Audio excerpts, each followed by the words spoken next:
함께 말씀 보시겠습니다. 고린도후서 11장 1절부터 15절까지의 말씀입니다. 용납하라. 청하건대 나를 용납하라. 내가 하나님의 열심으로 너희를 위하여 열심을 내노니 내가 너희를 정결한 처녀로 한 남편인 그리스도께 드리려고 중매함이로다.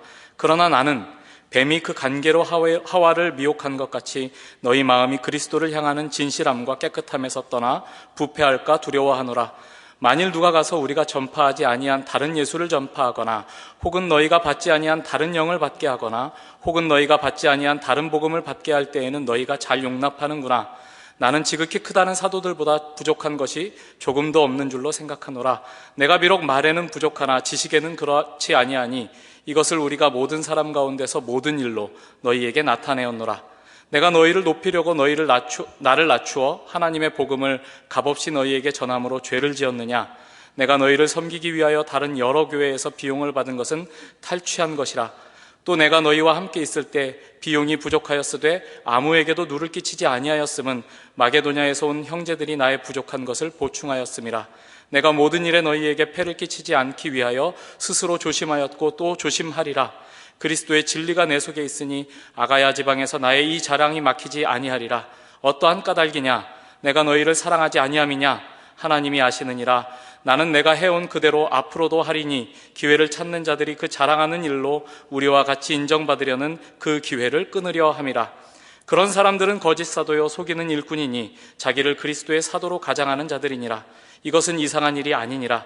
사탄도 자기를 광명의 천사로 가장하나니 그러므로 사탄의 일꾼들도 자기를 의의 일꾼으로 가장하는 것이 또한 대단한 일이 아니니라. 그들의 마지막은 그 행위대로 되리라. 아멘.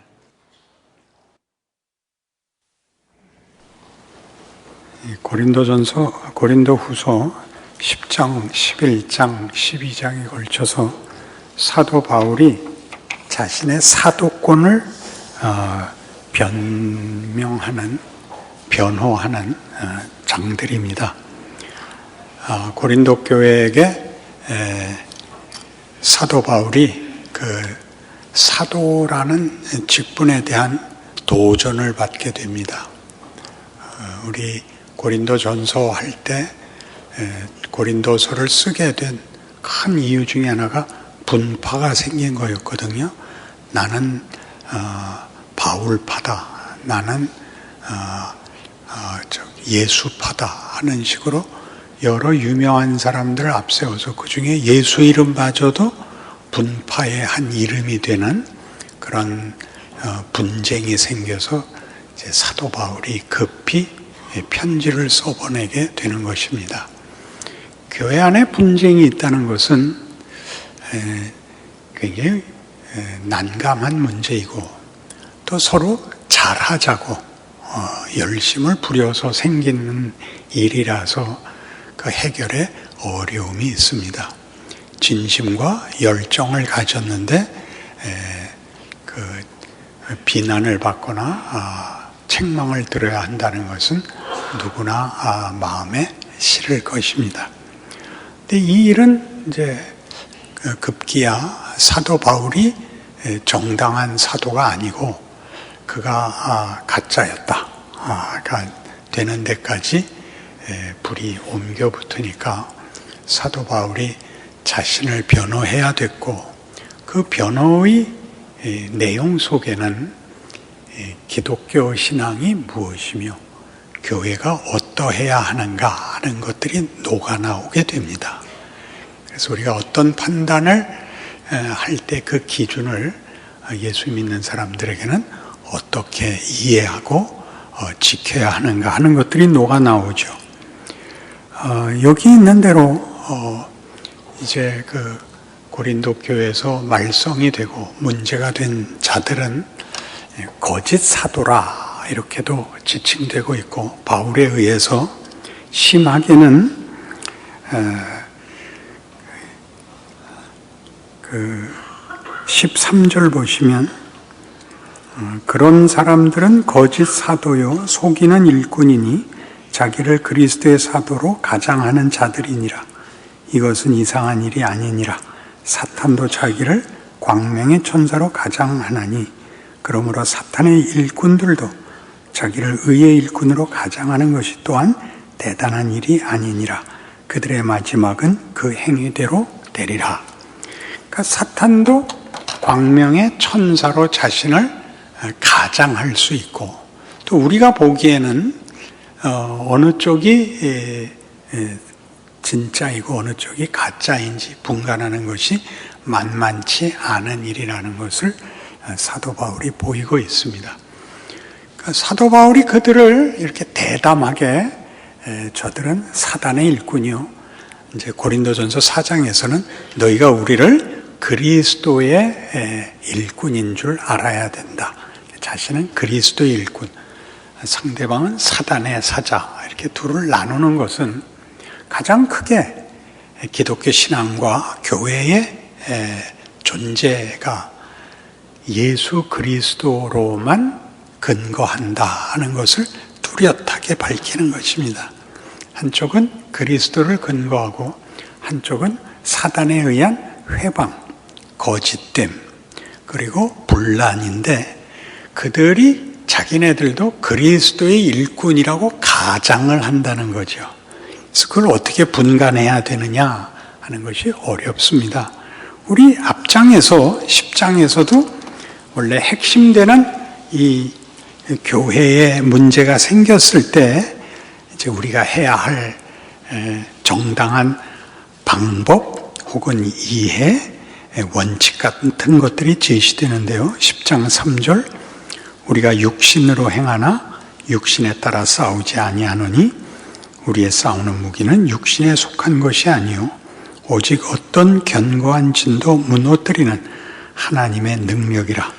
모든 이론을 무너뜨리며 하나님 아는 것을 대적하여 높아진 것을 다 무너뜨리고 모든 생각을 사로잡아 그리스도에게 복종하게 하니 너희의 복종이 온전하게 될 때 모든 복종하지 않는 것을 벌하려고 준비하는 중에 있노라. 그러니까 이 싸움에서 가장 중요한 것은 그리스도를 어떻게 이해하고 있느냐 하는 문제가 되는 겁니다. 그리스도를 본받는다는 말이 어떻게 이해되고 어떻게 오해될 수 있는가를 알아야죠. 가장 큰 오해는 이겁니다. 우리가 말하는 예수 그리스도는 권능과 기적의 주인인 정도를 넘어서서 그 권능과 기적이 십자가로 나타났다는 것을 기억해야 합니다. 당신의 죽음으로. 당신이 오셔서 영광을 받으시는 것이 하나도 없고 죽음으로 생애를 마치신다는 데에 우리가 아는 영광, 우리가 아는 보상과 다른 예수 그리스도께 복종케 한다. 예수 그리스도로만 근거되어 있다라는 말을 쓸 때 확인해야 되는 핵심 요소들이죠. 우리는 예수님이 그 생애를 거의 마치고 마지막에 예루살렘으로 올라가 이제 죽어야 되는 마지막 길에서 그 제자들과 여러 가지 논쟁을 벌이고 또 마지막 만찬을 나누고 하는 자리에서 제자들이 싸웠던 것을 기억합니다. 우리 중에서 누가 제일 크냐? 누가 1등 공신이냐? 이제 예루살렘에 올라가면 예수님께서 권력을 가지고 그들이 여태껏 본 3년 동안 본 예수님의 기적들, 죽은 자를 살리시고 문둥병자를 고치고 바다를 잠잠케 하시고 5,000명을 먹이시고 하는 것들로 이제 하나님 나라를 회복하고 이스라엘을 해방하며 그의 백성들을 하나님이 보상할 것이라 라는 기대 속에서 누가 더 크냐 하는 논쟁이 벌어졌을 때 누가복음 22장 얘기입니다. 그러자 예수님이 세상에서는 잘난 사람이 대접을 받는 법이지만 하나님 나라에서는 잘난 사람이 섬기는 법이니라 이렇게 말을 하죠. 나는 너희를 위하여 대속물로 왔다. 나는 섬기는 자로 너희 중에 있다. 우리는 이것을 어떻게 왜곡하기 쉬우냐면 겸손, 헌신이라는 말로 써서 겸손이 하나의 훈장이 되게 하는데 죽어야 되는 것입니다. 어렵지요? 죽은 자는 보상이 없습니다. 우리가 예수님의 생애를 보면서 가장 놀라는 것은 이사야 53장의 예수님의 모습에 대해서 우리의 전한 것을 누가 믿었느냐, 여호와의 팔이 네게 나타났느냐, 그는 마른 땅에서 나온 줄기 같아서 고운 모양도 없고 풍채도 없은즉 우리의 보기에 흠모할 만한 아름다운 것이 없도다입니다. 당연히 잘생기지 않았을 걸로 예상합니다. CBS에서 하는 성서 바이블 그 영화의 그 예수 역은 멋있습니다. 그렇게 안 생겼을 겁니다. 고운 모양도 풍채도 없는 것입니다.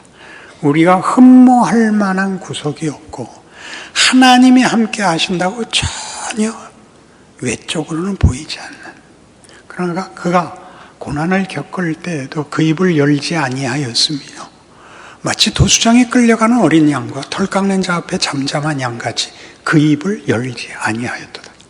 그는 침묵하십니다. 네가 유대인의 왕이냐? 침묵하십니다.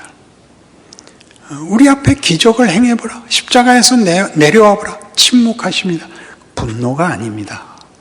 원망하지 않고 설명하지 않습니다. 설명하지 않는다는 것은 그 짐을 나눌 수 없다는 것을 알고 계십니다. 그건 당신의 짐인 것입니다. 우리의 원망은 다 우리가 한 일에 대하여 세상적 보상이 없다는 것 때문에 싸움이 나옵니다. 지금 고린도 교회에 있었던 분파나 거짓 사도라고 꾸중을 받는 이 사람들도 왜 사도 바울에게 지적을 받고 있냐 하면 예수님이 오셔서 십자가를 지신 것은 그런 세상에서 말하는 어떤 엘리트를 만들거나 승자의 영광을 드러내는 것으로 목적되지 않았다. 그것은 나누어주고 상대를 위하여 죽는 길을 가는 것을 하나님 나라에서는 제일 큰 일로 영광으로 여기고 그것을 주기 위하여 신이 오셔서 우리 대신 죽었다. 너희가 네 이웃을 위하여 다른 사람을 위하여 너를 다 내어주는 자리까지 너희를 데려오려고, 그게 구원이다. 너를 위하여 누구를 잡아야 하는 세상의 죄의 원리에서 너희를 꺼내요. 내가 모든 사람에게 유익이 되고 격려가 되고 비료가 되는 그런 일로 너희가 부름을 받았다. 그게 사랑이다. 그게 최고의 영광이고 최고의 기쁨이다. 하나님이 누구신지 아냐? 그 아들을 십자가에 매달으신 분이다. 우리를 사랑해서, 이 죄인을 사랑해서 그 아들을 십자가에 매단 분이다. 그러니까 냉정한 얘기예요. 감성적으로 듣고 울어야 되는 문제가 아니라 우리가 이 세상에서 알고 있는 약육강식, 승자의 논리가 어떻게 처참한 것인가 우리 모두 겪고 있지 않습니까? 겪고 있지 않습니까? 우리가 하나님께 비는 건 뭐죠? 단 하나, 세상의 힘보다 더 큰 힘으로 내가 승자가 되게 해주십시오. 우상이지요, 우상. 그토록 구약 성경에 그렇게 하나님이 조롱하시는 우상, 말도 못하고 듣지도 못하고 보지도 못하고 제 발로 걷지도 못하는 것들, 지들 손으로 만들어 놓고 가서 엎드려서 비는 것들, 그걸 의지하는 것들, 뭘 의지할까요? 지가 하고 싶은 것에 능력만 도움을 받고 싶죠. 성경은 그렇게 얘기 안 합니다.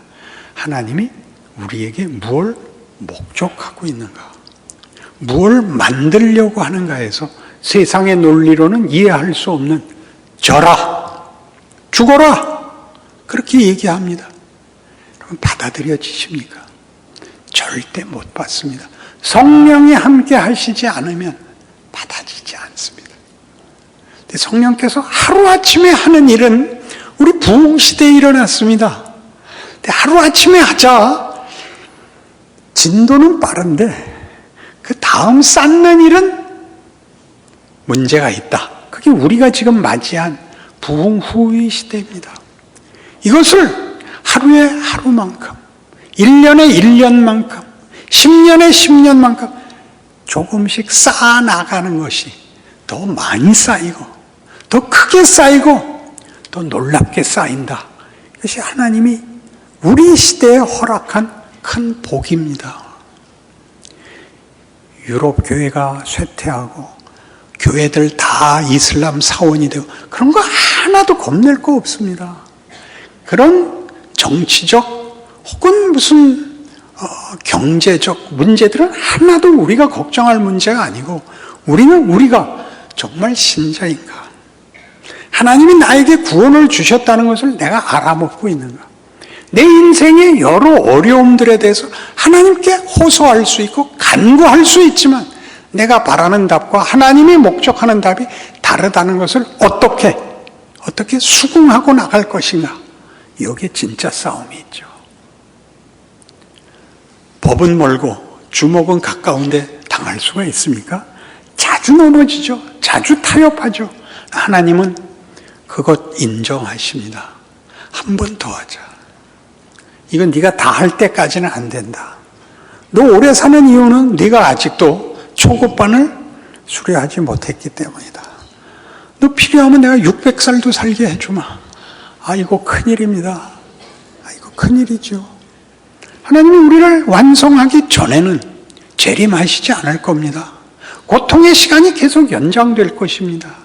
여러분 생각하셔야 됩니다. 여러분들이 얼마나 많은 문제를 가지고 하나님 앞에 와서 해결을 요청했습니까? 얼마나 많은 문제들을 해결받았고 그러나 잊을 수밖에 없게 됐습니까? 신앙은 자라지 않고 기적과 행운이 있기만을 바라는 신앙인이 되고 말지 않았습니까? 그게 지금 성경이 하고 싶은 것입니다. 예수께서 이 시험을 받은 것을 보십시오. 예수님이 공생애를 시작하시기 전에 광야에 가서 40일간 금식하시고 하나님과 기도와 깊은 준비를 하시고 사단의 시험을 받습니다. 첫 시험이 이거였습니다. 네가 만일 하나님의 아들이거든 이 돌들로 떡이 되게 해라. 예수님께서 사람이 떡으로만 사는 것이 아니요 하나님의 입으로 나오는 말씀으로 사느니라 이렇게 답하십니다. 존재의 문제가 아니라 정체성과 가치의 문제가 우선하느니라. 하나님이 우리를 무엇을 만들었는가죠. 무엇을 만들었는가, 무엇을 목적했는가를 놓치고 그냥 살아있기만 하면 된다고 생각하는 것은 우리 확인한 바와 같이 기독교 세계관이 아니지요. 그건 자연주의 세계관입니다. 한 세상 살고 말 것, 죽은 다음은 난 몰라, 이런 사람들만 할 수 있는 거죠. 떡이 우선이죠. 우린 다르답니다. 둘째는 뭐였습니까? 성전 꼭대기에 데려와서 뛰어내려라. 하나님이 천사들을 보내서 너를 붙잡아 보호하실 것이다. 하나님과 그따위 농담 따먹기 하지 마라. 굉장하지 않아요? 하나님의 진정성을 너 훼손하지 마라. 하나님이 그런 시시껄렁한 일을 하시는 분이고 그런 존재라고 알고 있느냐? 이렇게 됩니다. 여러분, 우리 많이 해본 거 아닙니까? 이번에 이거 되게 해주시면 제가 하나님 있는 거 믿고요. 안 되면 하나님 책임입니다. 이렇게 얼마나 많이 갖다 놓고 수작을 부렸습니까? 하나님 받아주셨습니다. 받아주셨는데 글로 들어줘도 나한테 양식이 되지 않고 안 되면 물론 분통이 터지고 그 모든 것 기다려 주셔서 여기까지 왔습니다. 세 번째 뭐였습니까? 내게 절하면 이 만물을 주겠다. 네 이놈 물러가라. 하나님이 이렇게 작은 분인 줄 아냐? 이 세상 영원과 영생과 영광에 관한 문제다. 권력과 폭력 가지고 무릎을 꿇으라고? 그렇게 우리 존재가 그렇게 사소하고 약한 건 줄 아느냐? 라고 쫓아냈습니다. 우리가 그렇습니다. 오고 오는 세대에 교회의 진정한 가치란 이 신앙 고백과 이 정신이 이어지고 있느냐 하는 것이죠. 다른 사소한 것으로 싸우게 됩니다. 우리가 믿음이 연약하거나 무슨 방법론에서 다른 의견을 가지거나 하는 것은 다 기다려주고 다 타협하고 이렇게 같이 갈 수 있지만 이 방향, 이 내용, 이 원칙만은 타협할 수 없는 것입니다. 뭐가 차이가 있죠? 너 자신이 희생과 묻혀짐을 감수하고 신앙생활을 할 수 있냐? 이렇게 묻습니다. 겸손을 떠는 것으로 보상을 받지 마시고 아무도 몰라주는 것을 기뻐할 수 있습니까? 아무도 나를 몰라줘도 괜찮다. 하나님은 아신다. 그 말을 하면 아닙니다. 하나님은 아실 거야. 이 말같이 무서운 말도 없죠. 네가 모르는 것은 네가 하나님 편에 서 있지 않기 때문이야. 이 말이죠. 내가 하나님 편에 서 있는 줄 넌 모르고 있지. 이 말이 하나님은 아실 거야 합니다. 그런 말 안 합니다. 예수님이 안 하십니다. 네가 만일 하나님이라든 내려와 보라. 아버지여 저들을 사하소서. 사람들에게 하는 거 아닙니다. 아버지께 하는 것이고 우리를 위하여 한 것이죠. 하나님이 누구신가? 예수께서 무엇을 위해 오셨는가? 무엇을 만드셨는가? 이게 교회입니다. 그러니까 이걸 갖고 교회를 우리 교회는 뭐 어쩌고 이런 말에다 써먹는 게 아닙니다. 거듭 확인하고 재확인하고 격려하고 다시 생각하게 하고 은혜로 부르는 것이지 이런 말을 해서 내 말 못 알아듣지. 네가 얼마나 지금 사탄의 졸개인지 알아? 이런 데 써먹는 것이 아니라 다시금 하나님이 그의 음성을 그 아들의 역사를 우리에게 재조명하시는 것입니다. 그것이 교회가 이렇게 모이고 일하면서 거듭 확인하는 거죠. 우리는 지난 수요일 날 바자회 했죠. 대단히 재밌었습니다. 뭐가 재밌었을 것 같습니까? 모든 교회는 그 목사를 닮습니다. 우리 교인들이 뭘 닮았을까요? 성미 급한 걸 닮았죠. 성미가 급하려면요 보통 실력으로는 안 됩니다. 지가 못하면서 성질을 부릴 수는 없습니다. 우린 능수능란합니다. 준비 기간도 얼마 없었습니다. 얼마나 잘했는지 와서 보시면 놀랄 것입니다. 정말 5분 대기조같이 기동 타격대같이 해치웠습니다. 멋지게 해치웠습니다. 그리고 다 같이 말했습니다. 목사님 다시는 안 할래요. 했지요. 하고 나서 그 말 하는 거죠. 하기 전에 바보 같은 소리해서 안 하는 게 아니라 하고 하는 거죠. 멋있는 말이죠. 권사님 돌아가시면 하겠습니다. 제 답이죠. 또 해서 또 연습해야죠. 연습을 해야죠. 해봐야죠. 봉사란, 섬김이란 얼마나 어려운지 쉽지 않습니다. 사람들은 잘 몰라줍니다. 그걸 하는 게 실력인데 그게 완성이 됐거나 그게 수준급인 교회는 역사상 없습니다. 늘 재촉받고 마음에 탄식하고 하는 것으로 나타나 있지 그게 잘 돼서 완벽한 교회라는 것이 실현된 적이 없습니다. 끊임없이 배우죠. 언제야 완성이 되죠? 주님 다시 오시는 날.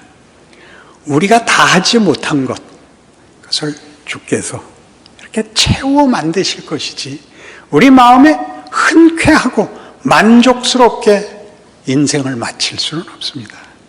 근데 그것이 우리에게는 우리의 생명력 같이 하나님이 나에게 일하고 있는 증거가 되죠. 이젠 끝난 게 없습니다. 끝난 게 없습니다. 죽는 자리까지 하나님이 우리를 쓰십니다. 증거로 삼으십니다. 그래서 에베소서 4장에 가면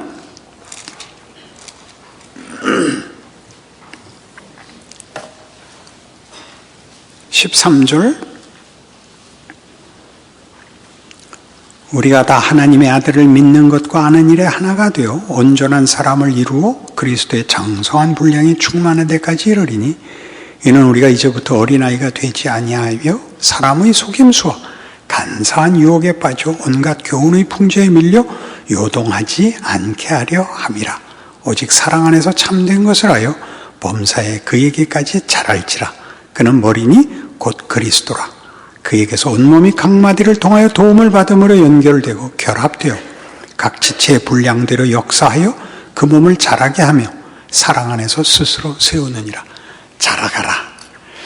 이거 뭐 다 알만한 권면입니다. 그러나 이게 만만치 않은 것은요, 우리가 잘못하고 있을 때는 비난을 합니다. 비난을 하는 가장 큰 이유는 적극적으로 해야 할 것이 없을 때는, 부정적이고 소극적인 기준밖에 없을 때에는 누구의 결함을 지적하는 것밖에 할 수 없습니다. 비난과 정죄는 뭘 더 할 게 있는지 모르는 자들에게서 나오는 자기 확인입니다. 그러니까 그것이 잘못이기보다 더 나가야 할, 초등학교를 마치면 중학교 가듯이, 중학교를 마치면 고등학교를 가듯이, 그렇게 더 나가야 할 무궁무진한 하나님의 부르심에 영광된 생과 기회와 책임과 길이 있다를 아는 자만이 자기 인생을 즐길 수 있고 예수를 믿는다는 말의 의미를 알게 되는 것입니다. 오늘도 이렇게 로페카 합창단 나오고 너무나 고맙죠. 남성 성가대가 긴장하고 좋죠. 모든 것이 합력하여 선을 이루는, 뭐든지 좋은 쪽으로 결과된다. 겁내지 마라.